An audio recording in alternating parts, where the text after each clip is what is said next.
Welcome to the Fantasy Rewind podcast. I'm your co-host, Dylan Stoll, and I'm joined as always by my friend Mike. Hey! So today, we are talking Wheel of Time Season 2, Episode 4, which is titled... Daughter of the Night. Daughter of the Night. Talking about Lanfear. That's who Daughter of the Night is referring to. We'll get into that and plenty more, but first... we're going to give out the typical reminders, where if you want to get at us on Instagram, it is Fantasy Rewind Pod. On X, we are at Fantasy Rewind. And then with an email, we are fantasyrewindpod@gmail.com. All right, without any farther delay, Mike, let's dive into this rewind. Fantasy Rewind. All right, Season 2, Episode 4, Dylan, what were your thoughts? All in all, I liked it. I thought that there were elements of it that were really cool. I especially liked the Lanfear reveal when that was coming. The way that they did it, I thought was very interesting. And picked up a couple of details along the way there. But I was really surprised that we abandoned the Rand and the Noble plotline so quickly. I thought there might have been more of that going on, but we got some of the politicking with Moiraine and her sister. So not too shorthanded on the politics side of things there. But all in all, I thought it was good. What about you? So I actually like this episode quite a bit. It pushed the series, like the pieces forward, the characters forward in a lot of different ways. There was some drag like in the middle of this episode, but overall I liked the Lanfear reveal. I liked Moiraine with her sister. I thought that was like a fun little dynamic, and like you said, we got some of that politic action. We're not done in Cairhien. Oh, not pretty certain not of. all the way done at least. Because I mean, we still have Logain who's going to teach Rand, and we see that was planted in by Moiraine. But yeah, what storylines do you want to start with today? So today, let's just start off with Perrin, because I feel like his is the most straightforward. Short. Yeah, very short. Short. So Elias reveals that he was the one that helped him and Egwene escape the White Cloaks in the first season, and he talks about him being a wolf brother, and they name drop that, actually. They do say wolf brother, which is good. Yeah, and Perrin talks to Hopper. Yeah, oh my gosh. So let's talk about Hopper here really quick, because... oh, so cute. I thought, as soon as I saw the wolf next to Perrin, I was like, that's Hopper, of course it's Hopper. But then the sending and him like just dancing with the bugs and the other like things. Hopping up, I thought that was really cool. Yep. I liked it quite a bit, and I think just like they've done with other characters, they're going to flesh out Hopper a bit. So, into as much as you can, really, at least make their connection seem a lot more genuine or stronger. One thing that I think was done really well, though, especially well, actually, was when Hopper told Perrin what his name was, through the sending there, and Perrin says to Elias, "Oh, his name is Hopper," and Elias is like, "Close enough." Because it just kind of reinforced the way that, like, wolves send these images, and it's not a direct translation from wolf sending to English. So, like, you have to interpret it, and I thought that was a nice nod to that piece there. One part that I thought was really interesting with the whole Perrin and Hopper bit there is just thinking about the future.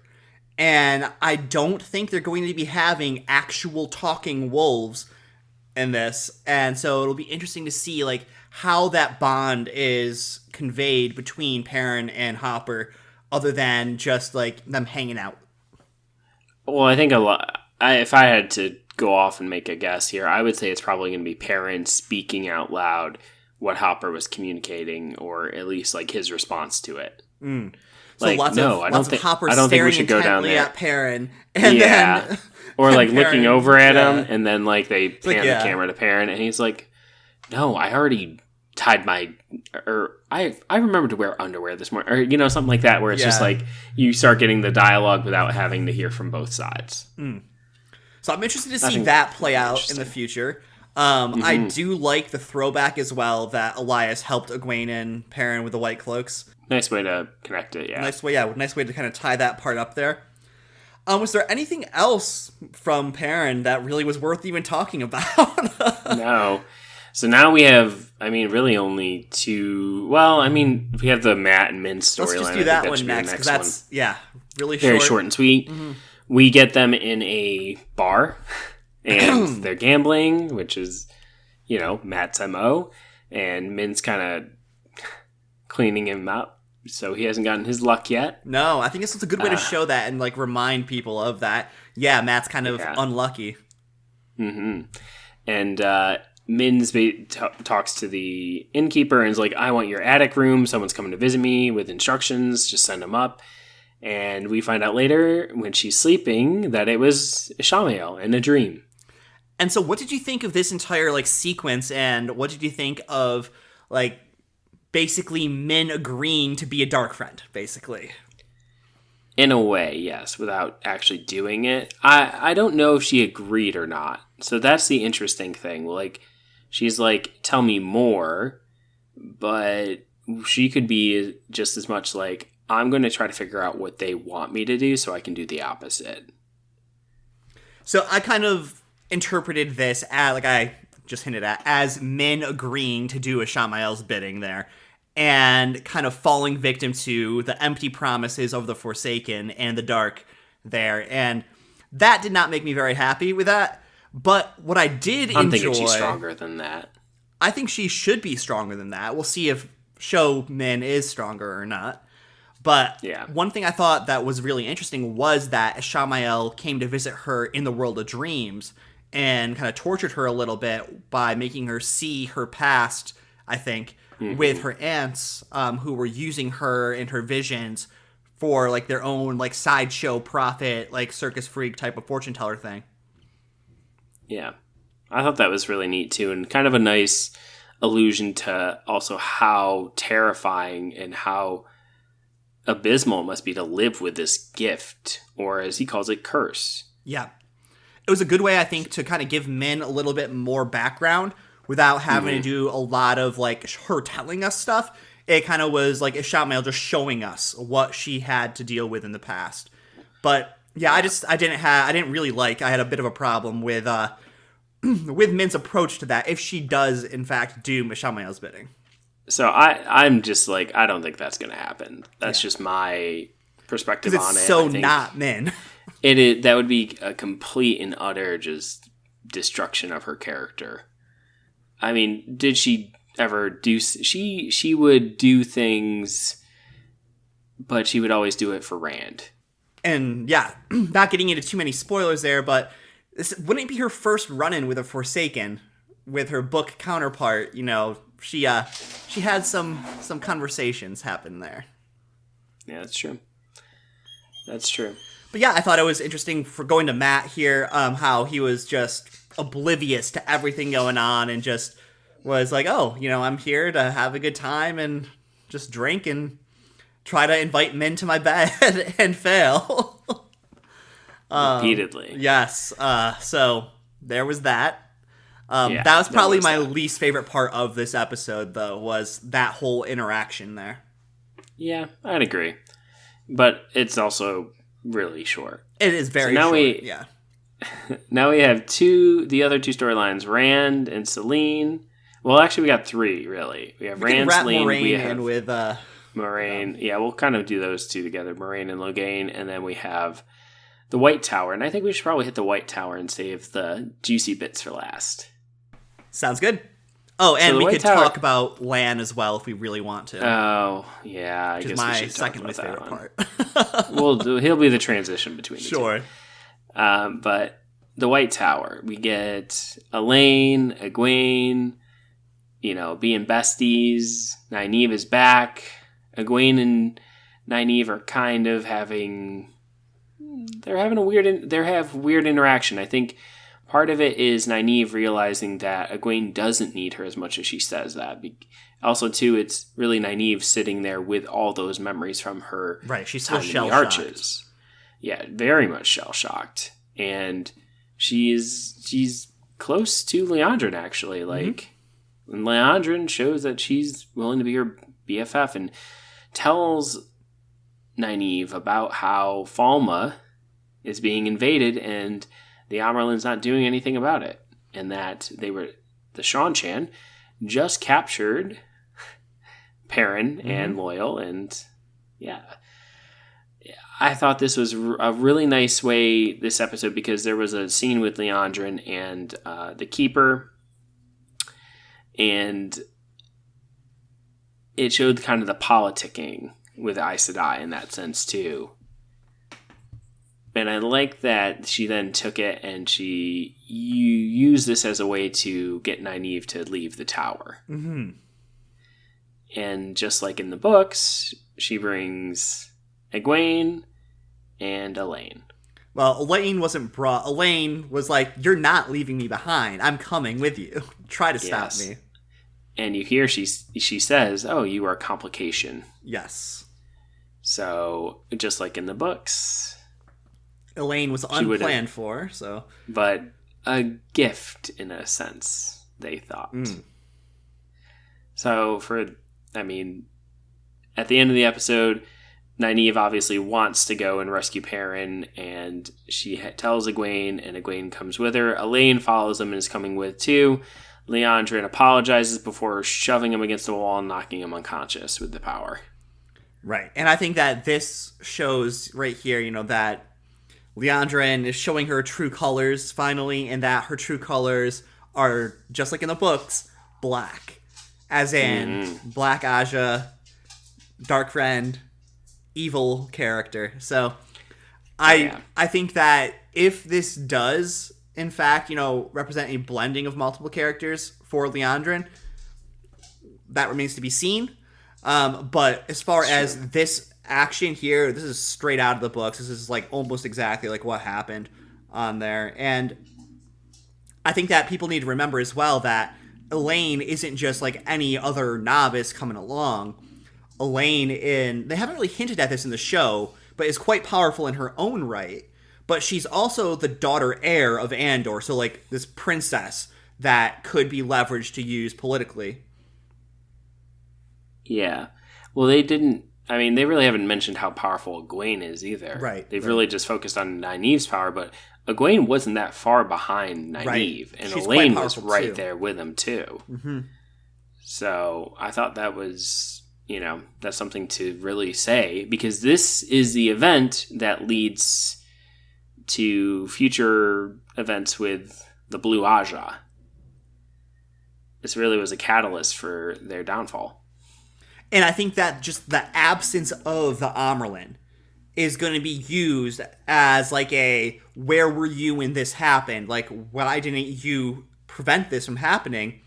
Because I think that the Amyrlin is probably off doing something else. When she comes back, she's going to see the storm that she has allowed to happen in her absence. And I hope that we get an answer to this soon, as far as like where the Amyrlin is.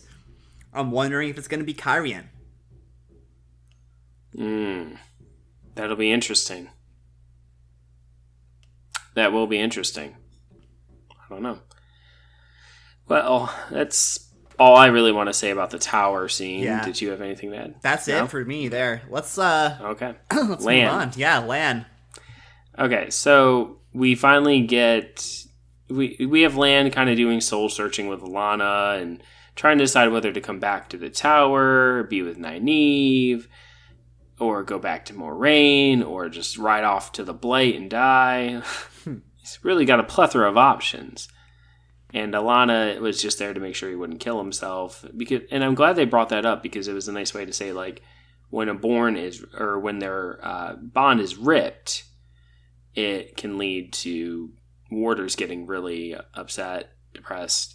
And we saw that in the first season when the one warder killed himself in the tower. Mm-hmm. Yeah. We kind of understand that the Bond may have just been masked. Not quite sure exactly. I don't think they really specified that so much, but anyway, he's going to go back to Moraine. He's got to. Yeah. So, anyway, but the nice thing we did find was that the piece of paper that Moraine had gotten was a prophecy, and it was about Lanfear, which connects to the beginning of the episode, where we see Ashamiel, saying a bunch of stuff in a different language. You get Lanfear in it, but outside of that, nothing. He shoots up, we can say, probably the power that the Dark One provides into the seal. And break the seal, and out comes this woman bathed in blood, and people have said that she's like a vampire. Daughter of the Night, vampire, and I think that's a very interesting translation, and even the prophecy was very much sounding like a vampire. Yes. I'm going to be interested to see what they say in the next episode about all this. I don't know about vampire. I don't think she's a vampire. I think it's more so a reference to like her mastery over Tel'aran'rhiod and being like the master of dreams, pretty much. Mm-hmm. I would agree with that, but I don't know. I think so many people are focusing on the blood bit of it. Yeah, that was a little extra. Blood. I thought it was cool, but it was a little extra, and I don't know that she would have been like subservient to Ashamiel, like putting her hand out to him, almost like bowing slightly to him. Even if honestly, it almost looked like it was her giving. To me, it looked like her giving her hand to him for him to kiss. Okay, kinda. That would make more sense. Yeah, because like Moraine said, she was the strongest of the Forsaken, and in reality, she was. She was quite strong, but yeah, she was like the number 2, 2 or 3. Probably 3, really. Well, yeah. I mean, yeah, that's accurate. But anyway. But one of the things I want to talk about with this scene, too, though, real quick, is just, again, we're seeing these seals being gigantic. That there's not going to be any way for them to carry out the future planning that happens in the books with these seals in the show without somebody, like, stationed at every single one or whatever. But I think it's a choice, and I think it's more so done to act as like, oh, every seal is going to be holding a Forsaken, so they're going to break open all these seals and release the Forsaken for the dragon to fight.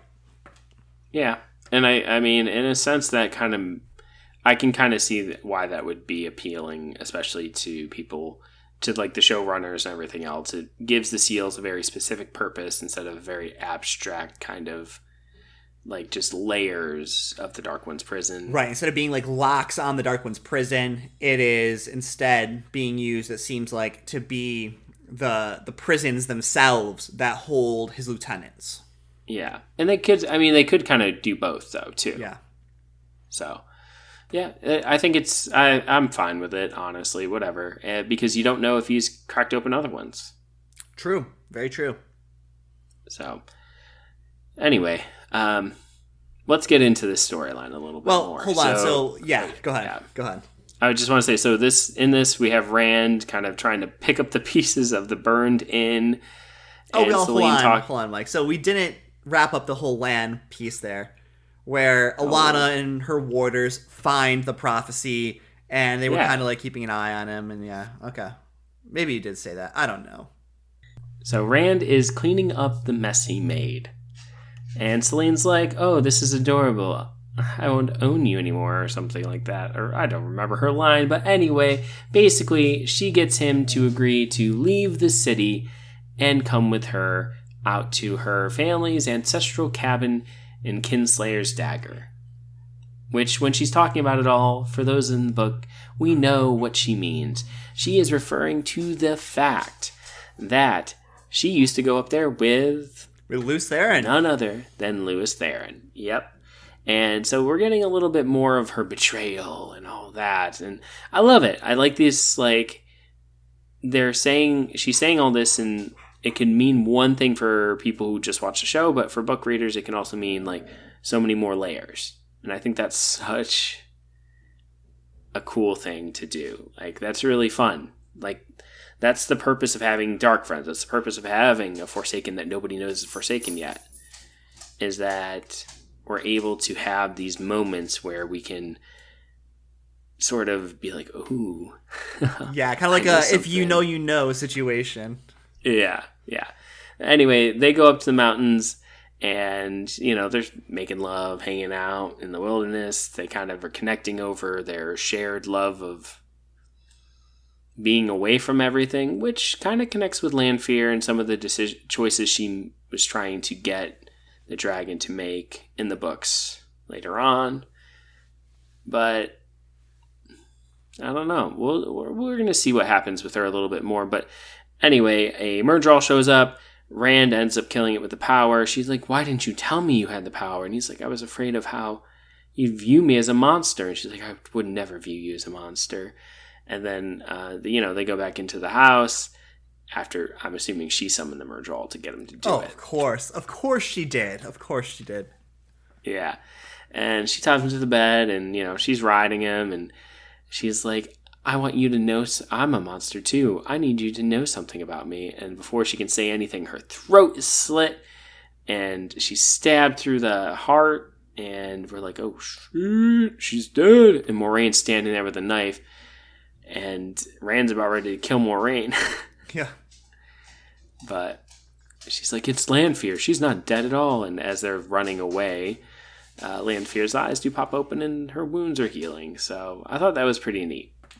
So during that part there, Lanfear, I don't think she was actually on him yet. I think she was prepping him up for the big reveal that she is indeed a Forsaken, that she is indeed, this powerful woman who is from the Age of Legends, and that Moiraine was able to get in there and stop her before she could fully reveal herself.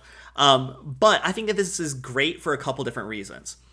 First of all, it sets up some animosity between Moiraine and Lanfear for future events that will make it more meaningful. Especially, if, as we suspect, Moiraine is able to start channeling again.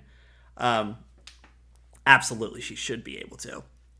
But if she's not, that's a whole other situation. But the other thing I liked about this was after Moiraine killed Lanfear... Oh, she will. If you watched her, Lanfear's face, you kind of saw, the saw go across her eyes, and then, she kind of respawned. Which, if you read the books, and if you don't, that's just kind of showing the Dark One's touch, basically, the power from the Dark One flowing through her. And so, like we had mentioned before, in the books, this doesn't necessarily happen, because what'll happen is if you die, the Dark Lord will respawn you, but you might be in a different body. You might be in a different gender. You might be a different person entirely. But the way that they're doing it with this is kind of more of that straight up reincarnation on the spot. And I think that just kind of simplifies down a complicated resurrection system already into something that's much more digestible. Yeah. Oh, for sure. I'm betting that other things can still happen, but just that instant resurrection is probably just the easiest to understand for the casual fan or the casual. Doesn't mean they won't be able to do that. Non-book reader. Later on. I'm betting it will. Yeah. Yeah, I think that seeing how Rand reacts to seeing her again after, he just watched her get butchered by Moiraine, will be very interesting to see if now, instead of her flinching away from him, if he's going to be the one flinching away from her, and how that impacts her sanity or her obsession. But, so, given that you and I both haven't watched the next episode yet, for episode 5 here, do you have any predictions you want to make for what you think might happen? I do want to get into predictions, but first we should talk about Moiraine and her sister and Logain.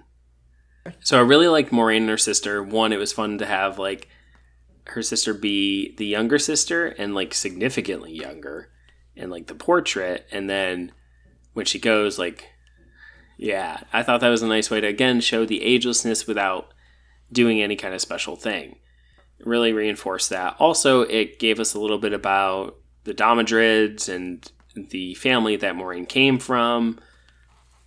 So that was really cool. I like that. Not Right, like their fall from grace and their attempted resurgence, basically, through marrying the queen. Yeah. And how her, the whole like spy system and all that kind of runs in Moraine's blood. And I thought it was a really fun sort of system. I did think it was a little out there to have Moraine's sister usurp her Blue Aja spies, because I think that would never happen. No one would betray an Aes Sedai for the nobles in the area, Well, because they're rich enough. Well, maybe if they were rich enough. They are Cairhienin after all, so Yeah. who knows? But yeah, so that was the one thing I didn't really enjoy that much, but I thought it was a nice like little twist to have her sister kind of reveal that to Moiraine, that, oh, you thought you had the power here. No, it's mine. You need to have tea with me if you want this information. And that was just pretty funny. And also, too, I like that she was like, you're not going to ruin anything that I have here going on. So, very much Cairhienin. And we get in this episode, too, that Moiraine went after Logain and sent him here to Cairhienin specifically to lead Rand to have a teacher. And I thought that was really fun because that is the Moiraine we know. She's playing chess. Always Everyone plotting. else is playing checkers. So I really liked that. I just thought it was a fun kind of connection there. No, it was a good way to explain why Logain wasn't in the White Tower, because Moiraine like advocated for him to be sent to Cairhien instead, and like got the Amerlin to approve him being sent to Cairhien. So that's part of why I think that she might be hiding out there somewhere. It'll be interesting to see. But anyway, prediction time. I'm just going to go off on a little limb here. We're going to have the Amerlin coming back. We're going to have some fallout, especially with Nynaeve, Elaine, and Egwene disappearing with Liandrin. And yeah, don't know. Obviously they're going to end up in the Seanchan's hands. We know that has to happen because we know that's going to happen. That is going to be a strong catalyst for Egwene changing. It's also going to be a strong catalyst for Nynaeve and Elaine forging a friendship. So it has to happen. Yeah, yes, that absolutely has to happen. I'm looking forward to seeing how that's done and going from there. I think that some predictions is that, I've kind of hinted at this already, but that the Amerlin's going to be in Cairhien and see Rand in Cairhien, like try and have Moiraine bring her to him, or bring him to her, rather. And I think that the Amerlin's reckoning will come later on in this season, but I think that's definitely coming. Yeah. I do think that we might have some reunification, though, as well. Like, Mat and Min might make their way to Cairhien and get in close contact with the dragon there. And I wonder if we're going to get some more scenes with the nobles of the land and some fireworks. I think people we will. And Tom coming up here. Oh yeah. Yeah. Tom's definitely. It's all going to be interconnecting, and I think they did a really nice job of making sure to do this in Cairhien. Yeah. Yes, I think that the choice to make Cairhien like where Rand ran off to was done deliberately, so they could do all of this stuff, like almost like a regathering of a certain part of the group there. And it all leads to Falma.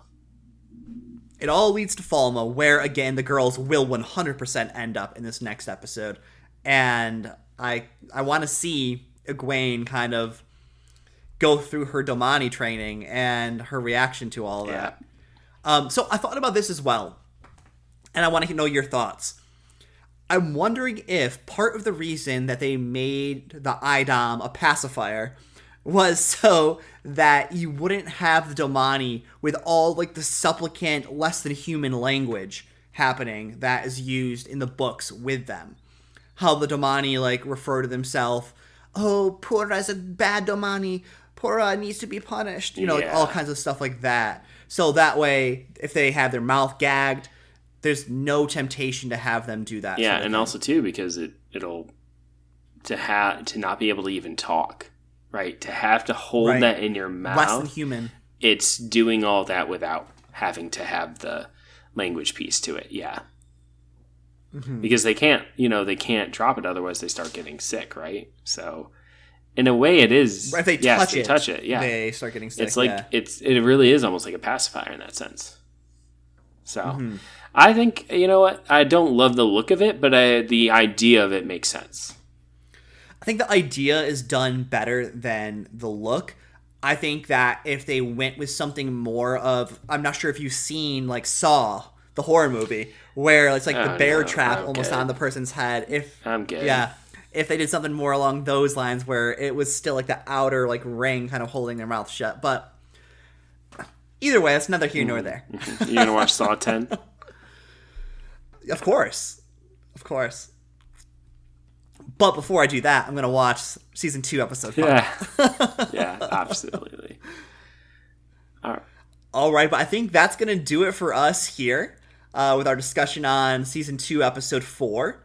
So let us know again. What are your thoughts on season 2 so far? Are you liking it more than season 1, or is this still just a continued downhill, or are you enjoying some upswing as well?